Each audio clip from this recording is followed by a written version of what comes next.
Gilly Bonny Online TV.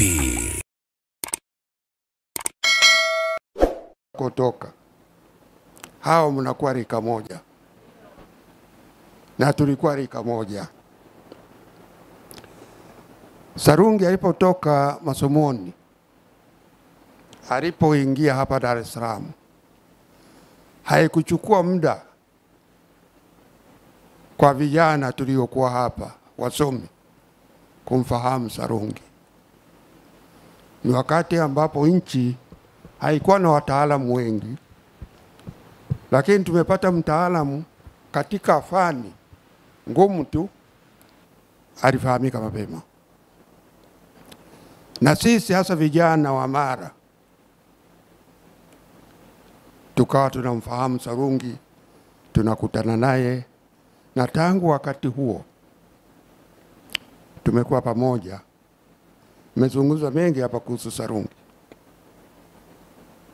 Sarungi maisha yake yote amekuwa anafundisha, ni mwalimu, anafundisha. Amekuwa ni mtaalamu, anatibu. Amekuwa ni kiongozi, na sio kwamba moja inafuata nyingine, kwa wakati wote. Hivyo alivyokuwa Sarungi. Ni mtu ambaye mimi na watu wachache sana tumefanya kazi za umma kwa muda mrefu, lakini mkisha staafu huwa mnasambaratika tu. Wachache mnabaki mko pamoja. Mimi na Sarungi tulibaki pamoja. Kama nilivyosema, alikuwa anafundisha, mtaalamu, anatibu, kiongozi, lakini Sarungi alibaki mtu wa kawaida. Hakuwa mtu mwenye mbwembwe, alibaki mtu wa kawaida.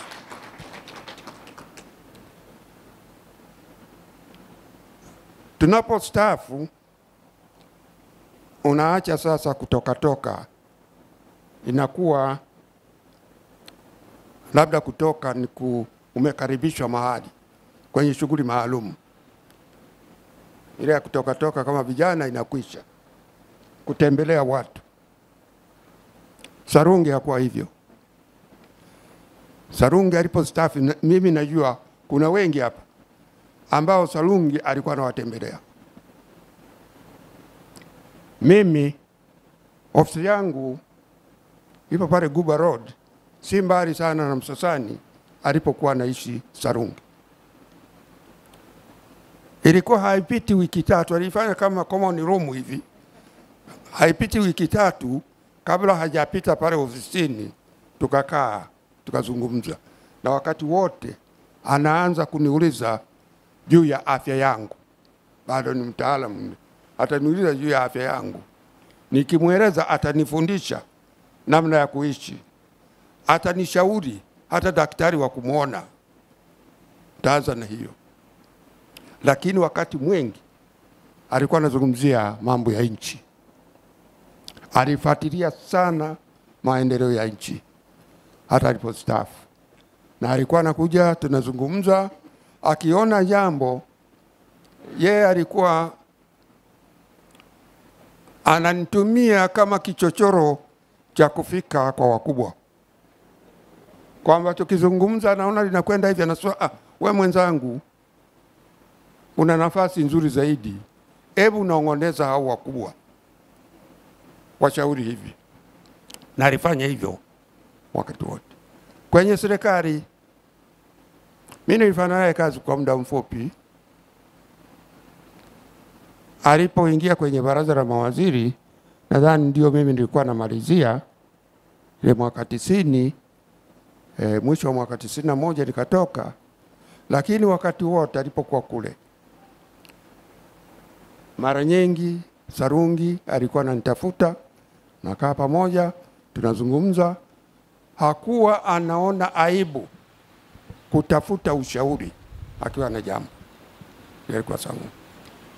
Katika kipindi changu nilipokuwa waziri mkuu, mmoja ambao amesoma Butiku, Sarungi amekuwa mkurugenzi wa Muhimbili nadhani kuanzia 84 mpaka 90 alipokuja kwa waziri. Nilipokuwa waziri mkuu, niliamua kwenda kutembelea Muhimbili. Kilikuwa ni kipindi kigumu sana. Hatukuwa na rasilimali za kutosha, na hasa katika huduma za jamii. Kwa hiyo huduma hazikuwa nzuri sana. Nilitaka nione hali ya Muhimbili ikoje. Nilifika pale. Ni kweli hawakuwa na rasilimali za kutosha, lakini kazi iliyokuwa inafanyika pale ilikuwa ni nzuri. Na kama alivyosema Butiku, yeye alitazama mambo yote ya tiba ya nini, lakini pia na mazingira ya pale. Butiku ametaja kupanda maua, rusha mawe, lakini mnaona kuna sehemu za starehe pale. Alijenga sarungi.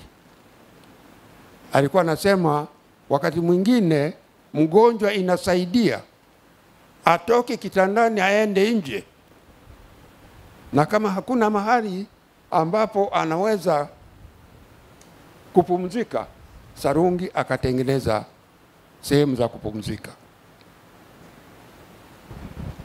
Sarungi wakati ule alinisaidia moja.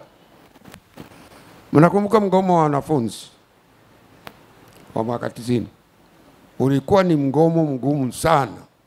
Sijui Mama Tibaijuka sijui alikuwa kule ama wapi. Mgomo ule wa chuo kikuu Dar es Salaam ulikuwa mgumu sana kushughulikia. Ilibidi tufunge chuo kwa muda, lakini kwa shingo upande, kwa sababu tunataka vijana waendelee. Sarungi nadhani wakati ule alikuwa bado kwenye halmashauri ya chuo kikuu. Ndiye alipewa jukumu la kuchunguza mambo ya mgomo uliokuwa umetokea pale na kutoa mapendekezo nini kifanyike. Kwa hiyo alikuwa alipewa timu, wakafanya ile, ndio iliyotusaidia kupata uamuzi tuendelee namna gani na mafunzo pale chuo kikuu. Lakini kwangu mimi ni mtu ambaye naadmire sana watu waaminifu, watu wenye integrity. Pamoja na kwamba tulikuwa vijana wote pamoja, alikuwa anapita miaka 4-5, alikuwa kwa maisha ya kawaida alikuwa ni role model. Naona yeye amepita sehemu nyingi sana, na kila sehemu aliyopita, ikiwa ni utaalamu kule alikokuwa, ikiwa ni uongozi, unakuta watu wanataka maslahi yao, sio Sarungi. Sarungi hakuwa na hiyo kabisa. Yeye alibaki ni mtu mwenye integrity, ni mtu mwaminifu kwa nchi yake, ni mtu mwenye maadili, na kama walivyosema wengine hapa, hakuwa na unafiki hata kidogo. Kwa wengine lugha ya Mara ilikuwa inawababaisha kidogo. Sisi watu wa Mara, unachofikiria unakisema waziwazi, sio katika lugha ya kuzungusha sijui ya mafumbo uje nini. Sarungi alikuwa na hiyo, na wengine walikuwa naona kama huyu mtu mgomvi hivi, lakini sio hivyo. Sisi tumepoteza mwenzetu, nchi imepoteza kiongozi, lakini naamini kwa haya yote yaliyosema hapa, kwa sifa za Sarungi, inawezekana ikasaidia kwamba kwa kizazi cha sasa na kinachokuja tuone kama tunaweza kuwa na juhudi na maarifa na commitment ya mtu katika kama Sarungi katika utumishi wa nchi yetu. Baada ya kusema hayo, seme Philemon, tunakutakia ulale salama na Mungu aweke roho yako mahali pema usokoni. Asante. Asante sana, asante sana. Pole sana. Nimesikia sifa ya Wanamara hapa. Nione mikono ya Wanamara wote juu tafadhali. Oh, asante sana. Asante sana. Mbona makamu mwenyekiti pale wa Chadema Mheshimiwa John. Basi kwa muda huu tupate burudani fupi na wimbo wa maombolezo. Asante. Wimbo huu utaimbwa na mjukuu wa marehemu profesa ambaye ni Caroline James Sarungi. Karibu Caroline. Wakati Caroline anakuja, wakati babu Mtiku akizungumza, alizungumza pia profesa alipenda sana kuwatania Wahaya. Kwa hiyo na profesa Mama Hana Tibaijuka yuko hapa. Mfahamu namna gani profesa aliwapenda Wahaya kwa namna mnavyoendeleza pia na mila zenu na kuzidumisha.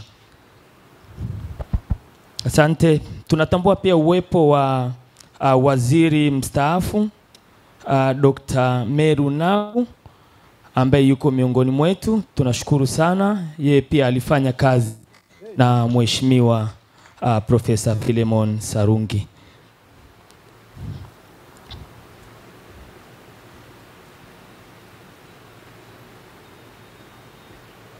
Asante. Karibu sana mjukuu Caroline James Sarungi, ukimwimbia babu basi katika kuendelea naomba usimame hapa niliposimama mimi ili